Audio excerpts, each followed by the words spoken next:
주님께서 여러분과 함께 또한 사제 영과 함께 마테오가 전한 거룩한 복음입니다.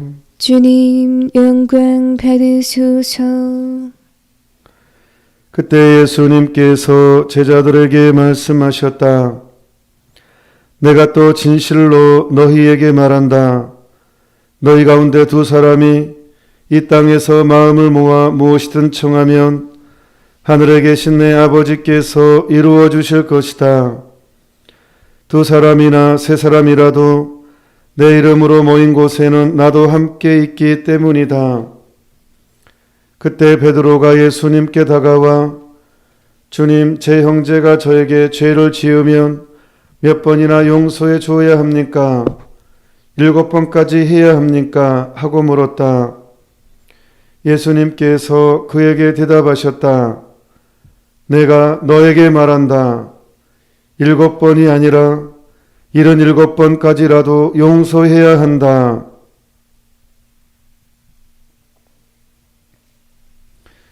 주님의 말씀입니다. 그리스도님 찬미합니다.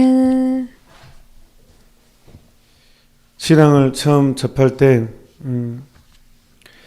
성서를 읽으면서 이제 굉장히 다 새롭죠. 근데 가장 놀라운 대목 중에 하나는 오른손이 죄를 짓게 되거든 오른손을 뽑아버려라. 충격 자체였습니다. 오른손이 죄를 짓게 되거든 오른손을 잘라버려라. 온몸이 지옥에 던져지는 것보다 몸의 일부분이 잘려나가는 것이 그걸 버리고 이제 안 가는 게 낫다. 그 뜻이죠. 정말 충격이었습니다. 얼마만큼 우리가 죄에 대해서 예민한 감각을 가져야 되는지에 대한 결정적인 선언이고, 또 성에 관련된 죄는 얼마나 적극적으로 대처기를 세워야 되는지에 대한 예수님의 가르침이죠. 또 하나는 바로 오늘 복음. 베드로는 그래도 나름 7번까지는 설마 7번까지? 뭐 이런 나름 그래도 자기가 생각한 최대치 정말 성격 좋고 마음 좋았던 베드로가 생각한 용서의 최대치를 나름대로 이제 그래 충분하다 그 정도면 대단한데 이런 걸 기대했을 것도 같아요. 그래서 7번 뭐 정도 이렇게 하는데 칭찬을 이 정도면 칭찬받지 않을까라고 생각했을 수도 있을 것 같아요. 그런데 와우, 예수님의 말씀 7번이 아니라 77번이라도 용서해야 한다. 저는 제 기억이 뚜렷합니다. 이거에 대한 이 글을 읽고 느꼈던 놀라움. 신앙을 처음 접했을 때. 그래서 당장 이런 생각이 들었죠. 그럼 나는 바보잖아, 나는. 내가 어떤 사람이 잘못했는데 계속 내가 이렇게 살면 나는 완전히 이 사람한테 바보 되는 거 아니야. 이 사람은 나를 이용할 거 아니야. 그리고 나를 더 우습게 생각할 거 아니야. 나는 그럼 뭐야? 이런 생각이 먼저 들더라고요. 그리고 이게 가능한가? 이게 정말 이건 나 바보 당하는 건데 이 사람은 더 기고만장해질 건데 계속 용서만 하다 보면 나는 뭐야? 이런 생각이 드는 거예요. 그래서 이 종교 보통 종교가 아니네. 어찌해야 되나? 이걸 내가 진짜 이 종교 계속 있어야 되나? 이건 완전히 너무한 거 아닌가? 이런 생각이 들었습니다. 제가 정말 다행인 것은 제가 결혼한 생활을 안 했다는 거, 만약에 부부 생활하는 사람이라면 더 혹독하게 느껴졌을 것 같아요. 가장 가까운 사람한테 오는 상처는 가장 깊게 오고 아프게 오니까 부부 생활 같은 경우는 숱하게 싸우고 뭐 엄청나게 분노 매일매일 용서해도 또 그러고 용서해도 또 그러고 같은 공간에 사니까 얼마나 치열해요, 이 감정 소모가. 그런데 그때는 저는 결혼도 안 해도 지금도 안 했지만 뭐 이렇게 감당이 안 되게 느껴지는데 현실적으로 이 결혼한 사람들의 어떤 부부 생활이 좋을 때는 뭐 괜찮겠지만 안 좋을 때 느끼는 이 예수님의 선언은 너무 혹독하게 느껴집니다. 아니 불가능하게 여겨집니다. 내가 완전히 바보야라는 그래서 이것은 뭐 그냥 상징적인 거겠지. 너무 혹독하게 느껴지니까 내 생활하고는 좀 관련이 없는 그냥 다른 나라, 그냥 다른 사람. 그래서 그냥 이거는 그냥 회피를 하게 됩니다. 그래서 완전한 용서가 가능한가? 불가능해. 내가 너무 실패를 너무 경험하다 보니까 용서에도 또 올라오고 또 올라오고 또 올라오니까 이건 불가능해. 그냥 이거는 그냥 지향을 가지고 살라는 것이지, 그냥 상징적인 것이지, 어떻게 이렇게 살 수가 있어? 라고 처음부터가 아니라 이제 살다 보면 이리 치고 저리 치다 안 되니까 그냥 포기해버리는 경우가 상당히 많죠. 근데 마음은 늘 스트레스 받거든요. 이 내 마음에 분노와 원망이 있으면 문제는 내 마음에 평화가 없다는 거예요. 이 내 마음, 그리고 이게 더 결정적으로 화장도 안 받아. 이게 이 피부가 노화가 빨리 와요. 이게 신기하네요. 몸과 마음이 연결되어 있어요. 몸과 영혼은 연결되어 있어가지고 이 스트레스가 많고 분노, 원망이 있잖아요. 그러면 노화가 빨리 와요. 삶도, 그리고 에너지도 빨리 소진돼요. 거기에 쏟아진 에너지가 하루 종일 중노동하는 에너지보다 더 많이 소모됩니다. 사실은 경험적으로 뭐 증거를 대라 그러면 증거 될 수 없지만 경험적으로 이 원망과 분노의 에너지가 하루 종일 중노동하는 것보다 훨씬 더 많은 소진이 생겨버립니다. 그러니까 아파요. 몸이 아파요. 마음도 아프지만. 그러니까 문제는 내가 그냥 어쩔 수 없어 라고 사는 것까지는 좋다고 하지만 이미 내 삶 안에서 내 몸과 마음이 더 괴롭고 아프고 평화가 없다는 거예요. 그래서 얼굴도 우울한 얼굴이 만들어집니다. 약간 제가 사람을 얼굴을 보잖아요. 그러면 저 사람은 참 뭔가 힘들구나. 참 고생이 많구나. 잘 모르지만 딱 그게 느껴지잖아요. 참 이 인생은 참 고달프구나. 아니면 이 인생은 정말 맑구나. 그게 이제 이 용서의 문제하고 직결되어 있는 것 같아요. 그럼 이게 어떻게 가능한가? 나보고 어쩌라고. 나한테 잘못한 것은 분명한 건데 내가 당한 것은 팩트예요. 그 어쩌라고 나한테. 나는 당한 건데. 그래서 제가 오늘 또 가져온 것이 있습니다. 오늘 성모일도 성경서구 보면 독서기도 말고 그냥 본 기도에 성모일도에 이제 성경서구는 갈라디아서 말씀이 이제 나옵니다. 나는 그리스도와 함께 십자가에 달려 죽었습니다. 이제는 내가 사는 것이 아니라 그리스도께서 내 안에 사시는 것입니다. 지금 내가 살고 있는 것은 나를 사랑하시고 또 나를 위해서 당신의 몸을 내어주신 하느님의 아들을 믿는 믿음으로 사는 것입니다. 이게 핵심입니다. 그러니까 세례를 받는 우리는 죽었습니다. 세례성사는 죽음을 상징합니다. 그래서 물속에 3번 들어가죠. 물속에 들어간다는 것은 숨을 못 쉬잖아요. 그리고 물은 씻어주는 거잖아요. 그러니까 들어가는 것은 죽음을 상징해요. 내가 세상에 죽은 거예요. 내 가치관, 내 자존감, 내 인격이 죽어버린 거예요. 그 나오잖아요. 물속에서 나오잖아요. 다시 이제 태어난 거예요. 물론 지금 이마에 물을 붓는 것을 대신합니다만 그 행위는 똑같습니다. 물에 들어갔다 나오고 들어갔다 나오고 들어갔다 나오고 이게 똑같습니다. 그래서 이마에 물을 3번 붓습니다. 그러니까 세례성사는 나는 세상에 죽었다. 나는 죽었다. 내 자존감, 내 모든 가치는 죽었다. 그리고 다시 태어났다. 예수 그리스도의 이름으로. 그래서 나는 그리스도와 함께 십자가에 달려 죽었습니다. 이 신앙생활은 옵션도 아니고 취미생활도 아니에요. 내 전부를 내놓는 것입니다. 그게 신앙입니다. 그러니까 첫 출발부터 이 전제가 돼야 된다는 거예요. 물론 이제 제자들도 3년이라는 시간을 통해서 계속 깨지고 부서지고 하면서 밑바닥까지 떨어지면서 이제 예수님과 하나가 되는 그런 여정을 겪죠. 우리도 그 여정을 그대로 따라가는 것입니다.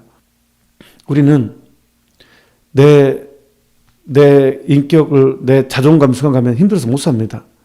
상처를 얼마나 많이 받습니까? 때로는 내 잘못에 인한 상처도 있고, 오해에 의한 상처도 있고, 모욕도 있고, 굴욕도 있습니다. 수없이 많은 것들이 내 안에 나에게 다가옵니다. 그것을 다 기억하고 살자면 못 삽니다. 바로 죽습니다. 힘들어서. 열받아서 죽기도 하고, 힘들어서 죽기도 하고.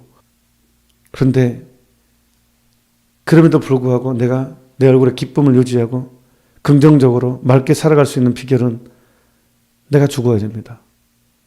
내 인격이 죽어야 됩니다. 그러니까 내가 없으면 나를 상처 줄 사람도 없죠. 내가 없으면 어떻게 나를 상처를 주겠어요? 내가 없는데. 그래서 이 말을 자아포기, 나를 무화시키는 것. 그래서 나는 그리스도와 함께 십자가에 달려 죽었습니다. 나를 죽여야지만이 내 안에서 예수님이 삽니다. 나를 죽여야지만이 내가 완성됩니다. 그런 면에서 저는 또 생뚱맞는 얘기지만 이수진 장군이 천주교 신자가 되었다면 바로 성인 됐을 것 같아요. 그 양반은 살려고 싸우면 죽고 죽음을 각오하고 싸우면 살 것이다. 예. 그대로 신앙생활에 적용됩니다. 그래서 오늘 일독서는 엄청난 위로와 용기가 되는 내용입니다. 주 너희 하느님께서 너희의 운명을 되돌려 주실 것이다. 와, 줄 치십시다. 적읍시다. 주 너희 하느님께서 너희의 운명을 되돌려 주실 것이다.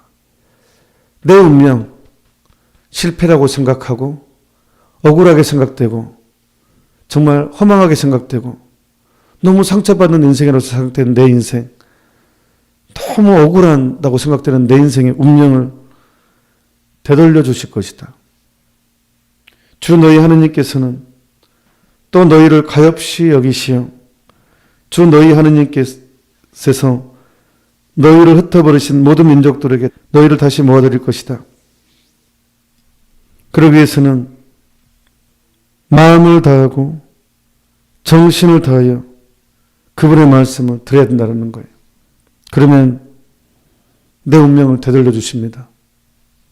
그거 똑같습니다. 나는 이제 죽었습니다.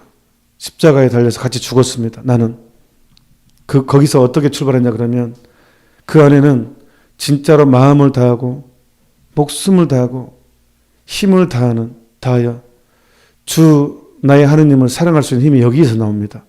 그러면 이제 내 운명을 되돌려 줄 거라고. 실패라고 여겨지는, 상처투성이라고 여겨지는, 비극이라고 여겨지는 내 인생의 운명을 하느님이 되돌려 주십니다. 이게 인생 역전입니다. 그러니까 인생 역전은 하느님 안에서 이루어집니다. 복권을 통해서, 코인 통해서, 주식을 통해서 인생 역전이 이루어지는 것이 아니라 진정한 인생 역전은 하느님을 통해서. 용서라는 것은 내가 완벽하게 죽을 수 있을 때, 내 삶의 주도권을 완벽하게 그분께 내어드릴 때, 말 그대로 나는 바보입니다. 사도 바오로가 그렇게 말했죠. 나는 바보가 되어야 된다고. 바로 그겁니다. 내가 완전한 바보가 될 때 내 운명이 바뀌게 될 것입니다. 그래서 꼴찌가 첫째가 되고 첫째가 꼴찌가 되고 예수님께서는 이런 사람이 많을 거라고 그랬습니다. 우리 한민족은 지금도 분단의 고통에서 신음하고 있고 지금도 대치하고 있고 서로 총을 겨누고 있습니다. 하지만 인생 역전은, 민족의 역전은, 반전이 우리 역사 안에서 이루어질 것입니다. 그 중에 오늘 또 마지막으로 기억하고 싶은 계십니다. 몇 년 전에 돌아가신 하 안토니오 몬시뉴르. 그분은 독일 분이십니다. 그런데 그분이 쓴 책이 있어요. 통일에 관한. 아니 어떻게 이럴 수가 있을까? 어떻게 한민족보다 더 간절한 통일을 위해서 기도하고 열망하고 책까지 썼어요. 그 책을 읽으면요, 그 뜨거움과 이 하나 되려는 그런, 진짜 독일에서 태어났지만 한국 사람입니다. 한국 사람, 더 한국 사람입니다. 그리고 그분이 30년 동안 기도해서 얻은 게 있죠.